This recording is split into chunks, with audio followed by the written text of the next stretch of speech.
on their way. Donetto was slow to go towards the outside as the trailer gets a flick down the neck. Brooklyn, on the other hand, Walnuts there, Master Vision, Carbon Fiber, they're lining up for the lead. Mount Anderson is near the rail. On the outside of that is Ron's Joy, and then comes Mountain of Gold, who's going around them, and then comes Light 'em Up. That's racing 7-8. Donetto's caught wide out on the turf, the extreme left of your television monitor at this stage. And then we drop back to Do the Trick. They're racing about 7, 8, 9 lengths off the leader. So they move to the 1,000 meter. Dauntless Star now. Walnut's got the red headgears back in second. They're followed by Master Vision in the middle, near the rail, Carbon Fiber. Donetto's covered a lot of ground on the right-hand side. They're followed then by Brooklyn, who's racing about 5 or 6 lengths off the leader. And further back in the run is Ron's Joy, and then comes Mountain of Gold. Further back is Light 'em Up, Mount Anderson, and then comes Do the Trick. About returning to the home stretch is about 500 meters to go. Dauntless Star's the leader. Walnuts ready to pounce. On the outside is Master Vision. Carbon Fibers on the inside. Donetto's on the outside. Brooklyn comes out for a run. Got about 3 or 4 lengths to make up. Walnut, Master Vision, Carbon Fibers on the inside, and now Brooklyn starts to warm up. Then Donetto as they come to the 200 meter. And it's Brooklyn. Walnut's on the inside. Ron's Joy's running on Carbon Fiber. Brooklyn and Master Vision over the last 100 meters. Brooklyn just the leader, and Brooklyn will win. Second to Master Vision, Carbon Fiber. Third, Walnut ran fourth.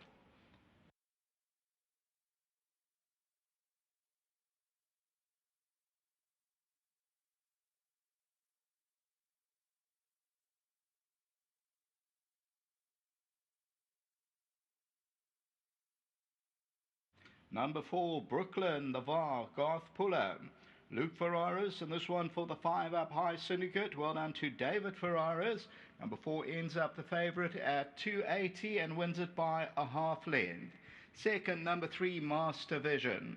Carbon Fiber runs into third. That's number 7. That pays up 17 Rand a place, Carbon Fiber, and that was the interview with Gareth van Zyl. Walnut runs into 4th position, then Ron's Joy further back in the run.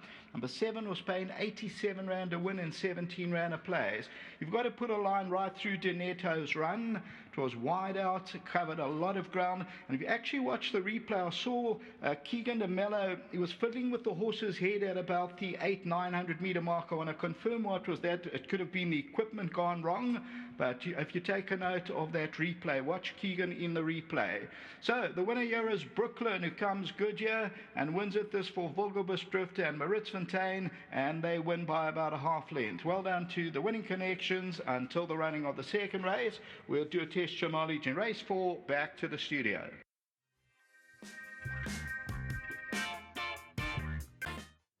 First race belongs to the favourite Brooklyn, the son of VAR. This is for the 5-up high syndicate for David Ferraris, bred by Vulgarbus Drift and Maritz Fontaine. And well done to Luke Ferraris, Garth Puller, the entire team. Looked the right type of race and he'd come on. Yeah, Sheldon, he came on, he's had the experience of going around the turn. He went to the front last time and he got beaten by a decent 4-year-old. He's still a young horse, big striding, handsome bugger. Obviously going to need probably gelding a little bit later on.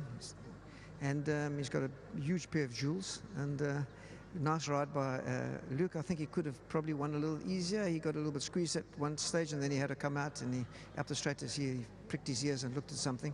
But I must say thanks to David, thanks to the 5-Eye Syndicate back in Hong Kong. Well done to David. I see he opened his account. He had a winner today. So things are on song, and yeah, very nice. And I must just thank my team, Michael, Sam, Bishop, Eric, and the guys back at home, and Wendy. And yeah, it's, you know, you need all the help we can get, and thanks to Hollywood for their sponsorship. Get into the air conditioning and have a nice cold Coke. Yeah, I've finished for the day. I can watch the rugby.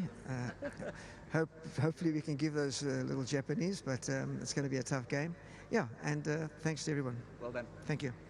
Well done to Garth Puller. The winning rider, Luke Ferraris, will be on his way. We'll have a chat with Luke, and he knows Brooklyn very well. Now, looking at the field, he looked to be the standout horse to beat. Yeah, he's shown us great work at home, and it was just all about bringing it to races. You know, I think he had a few excuses last time, first time under lights, but you know, today on the grass, I think he was definitely a big runner. I say well done to Mr. Lanfern and Mr. Harrison. They had him on the podcast and didn't want to know anything about any other horses. So well done to them, and to Mr. Puller. He's done a fantastic job with this horse. And to 5 Up High Syndicate, well done to them. I hope he can go on and do better things and prove himself. Well done. Thank you. Another big thank you to my sponsors, Aventure, and to the Academy and Riding Masters. Thanks. Garth Puller coming back. Yeah, it wouldn't be right if I didn't mention these horses came down in fine condition from Mr. Orman Ferraris, and I'd like to thank him. He'd done all the grounding. He told me about all the horses, and it makes your job a whole lot easier. Thank you. Super. Let's get James Rich into the picture. He's going to do the presentation. Hollywoodbets racing analyst to present the winning groom 1,000 Rand token, courtesy of Hollywoodbets and Gold Circle. Ngenele Mbukane, that's the running of the first. I had a word with jockey Keegan de Mello just to find out a bit more about the Netto, and he said a little bit of argy-bargy. He took a bit of a bump there, and the bridle went over the head, so you can ignore the run of the Netto. The bridle did go over the head, a little bit of argy-bargy. He'll be back to fight another day from today.